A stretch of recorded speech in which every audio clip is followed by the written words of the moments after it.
Hello everyone, मैं doctor Priyanka, neuro occupational therapist from Vajrakaruna education and treatment centre. आज की discussion का टॉपिक है कि क्या स्पेशल किड्स को जब हम एक मेन स्ट्रीम या नॉर्मल स्कूल में भेजते हैं उसके पहले हमारे बच्चे में क्या अचीव होना चाहिए या फिर किस तरीके के इश्यूज़ का सामना हमें करना पड़ता है।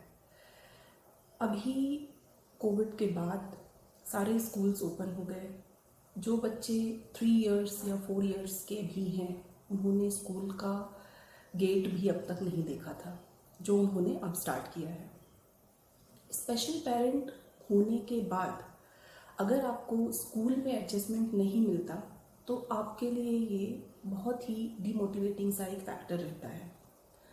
But being a parent, being a therapist, हमें ये एनालाइज करना चाहिए कि जब हम अपने बच्चे को किसी स्कूल में भेजने की बात कर रहे हैं तो क्या एक प्राइमरी लेवल पर मेरा बच्चा स्कूल के लिए तैयार है या नहीं।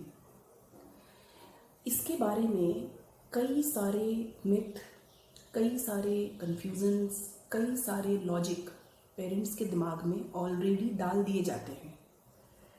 कभी आप अपने बच्चे को दूसरे बच्चे से कंपेयर करने लग जाते हैं कि मेरा बच्चा स्कूल नहीं जा सकता जबकि मेरा बच्चा भी ऑटिस्टिक है, दूसरा बच्चा का बिहेवियर भी सेम है पर वो तो नॉर्मल स्कूल में जा रहा है। ये ऐसा क्यों हो रहा है, क्यों उनके साथ उन्हें कोई स्कूल से बाहर नहीं कर रहा है पर मेरे बच्चे को बाहर कर रहा है। इस तरीके की तमाम परेशानियों से पेरेंट्स जूझते हैं और अक्सर ये कन्फ्यूज़न या ये डिस्कशन हमारे और हमारे पेरेंट्स के बीच भी होता है। क्योंकि ज़्यादातर बच्चे जो स्कूल गोइंग हैं और वो स्कूल जा सकते हैं पर कुछ छोटी छोटी वजह से वो स्कूल नहीं जा पाते।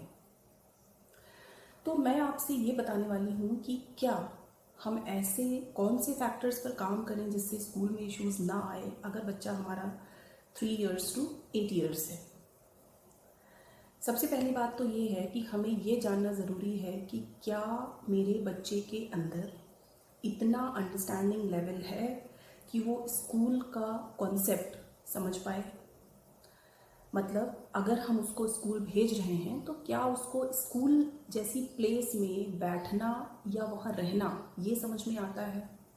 दूसरी चीज़, अगर बच्चा स्कूल भेज रहे हैं हम बच्चे को तो हमें ये पता होना चाहिए कि क्या उसके अंदर सेंसरी मोटर स्किल्स या इस तरीके का कोई प्रॉब्लम उसके अंदर अभी ज़्यादा है या नहीं है।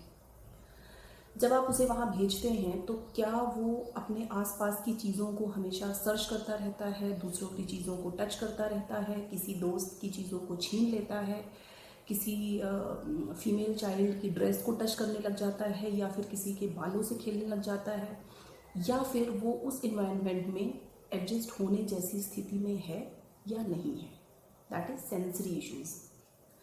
तीसरा फैक्टर ये है कि साउंड और विजुअल्स, क्या वो उन कंडीशंस पर उसके सेंसेशंस प्रॉपर हैं या नहीं हैं।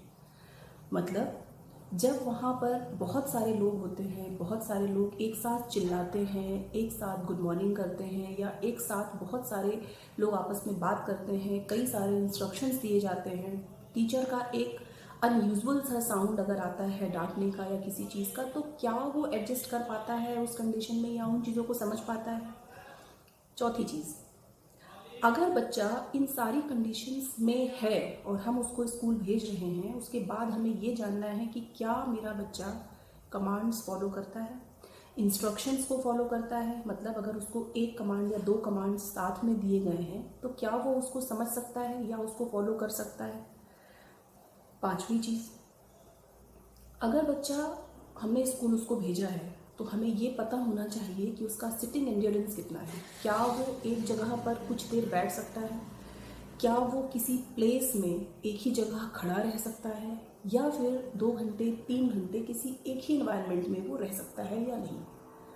अगर हम इन सारी चीज़ों को मिलाकर एक कंसाइज वे में हम रेटिंग करें अपने बच्चे की खुद, मतलब अगर 1 से लेकर के 10 तक का स्केल है, 10 का मतलब ये है कि एकदम एडजस्टेबल है, नॉर्मल बच्चा है, तो 1 से 10 के बीच में जिस पॉइंट के अंदर आप मोर देन 6 और 7 देते हैं नंबर, मतलब ये है कि बच्चा स्कूल में एडजस्ट हो सकता है और हम उसके लिए काफ़ी एफर्ट लगा सकते हैं।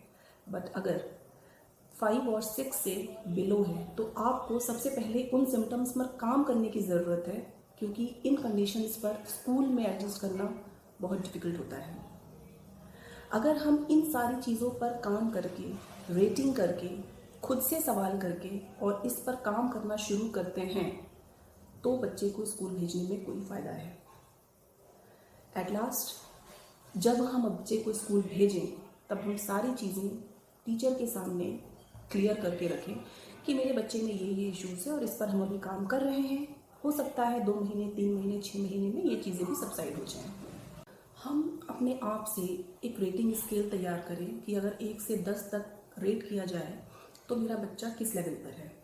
अगर उसका मोर देन 6 आता है, वेल एंड गुड, आप अपनी कंडीशंस बताकर बच्चे को ईजिली स्कूल में भेज सकते हैं। पर अगर 5 और 6 से बिलो आता है तो आपको उन कंडीशंस पर, उन फैक्टर्स पर सबसे पहले काम करने की ज़रूरत है।